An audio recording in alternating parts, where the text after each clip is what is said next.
রান্না করছি hard chicken curry. আর এখানে আমি 1.5 কেজির মতো হার্ড চিকেন নিয়েছি। এর মধ্যে দিয়ে দিচ্ছি আদা রসুন এবং মরিচ বাটা, সেই সাথে পেঁয়াজ কুচি, কতগুলো লাল টুকটুকে চেরি টমেটো মাঝখান থেকে ফালি করে নিয়েছি।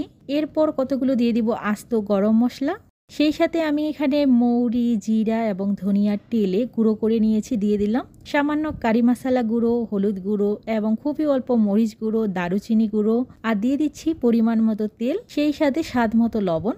এই চিকেনটা সেদ্ধ হতে অনেক বেশি সময় লাগে, তাই এটাকে আমি খুব ভালো করে সমস্ত মশলা দিয়ে মেখে প্রায় 1.5 ঘন্টার মতো মেখে রাখবো। এতে করে এই গোশতের স্বাদটা অনেক বেশি ভালো আসবে।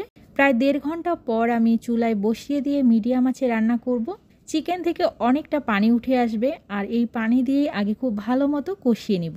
কষানো হয়ে গেলে এর মধ্যে আমি প্রায় 2.5 কাপের মতো পানি দিব।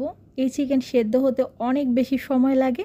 যখন পানিটা কমে আসবে আর চিকেন 50% সেদ্ধ হয়ে যাবে, তখন এর মধ্যে কতগুলো আলু দিয়ে দিব। আলু দিয়ে নেওয়ার পরে আমি খুব ভালো করে কষিয়ে নিব। আমি একদম ভাজা ভাজা করে কষিয়ে নিয়েছি। এখন এর মধ্যে আমি পানি দিয়ে নিব। এই পানিতে আলু মাংস দুটোই সেদ্ধ হয়ে যাবে এবং আমি যতটুকু ঝোল রাখতে চাচ্ছি ততটুকু থাকবে। তো কাঁচামরিচ দিয়ে নিলাম। যখন মাংস এবং আলু সেদ্ধ হয়ে গেছে, পানিটা অনেকটাই কমে এসেছে, সামান্য গরম মশলা গুঁড়ো দিয়ে ঢাকনা দিয়ে ঢেকে রেখে দিচ্ছি। ব্যাস, রান্না হয়ে গেল। আর এটা দেখতে যেমন সুন্দর হয়েছে, খেতেও বেশ ভালো হয়েছে।